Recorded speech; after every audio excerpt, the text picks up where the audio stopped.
Body में भस्म भभूत तुम बनाए हो रूप अद्भुत। बॉडी में भस्म भभूत तुम बनाए हो रूप अद्भुत। तेरे एज के लड़के तो बस मस्ती में बहते हैं। हम भक्त हैं महाकाल के, उनकी भक्ति में रहते हैं। हम भक्त हैं महाकाल के, उनकी भक्ति में रहते हैं।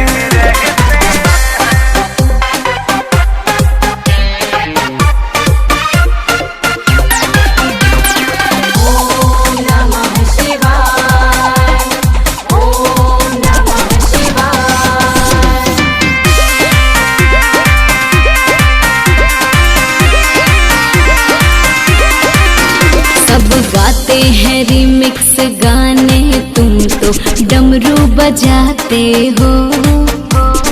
पीते हैं सारे बियर भांग का गोला तुम खाते हो।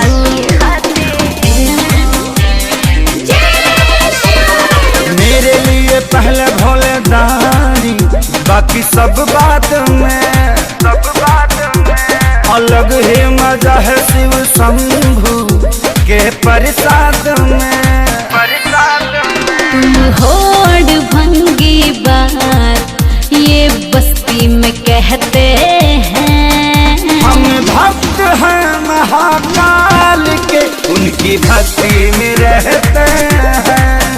हम भक्त हैं महाकाल के, उनकी भक्ति में रहते हैं।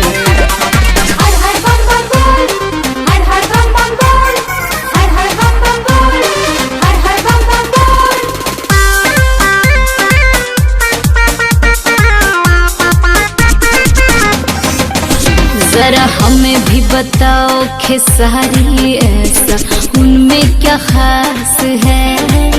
हर छोड़ के सारे सुख सुविधा वो बसे कैलाश है। भोले बाबा के भक्तों का अपना अंदाज है। हरिदम गुणगान उनका करते यादवराज है।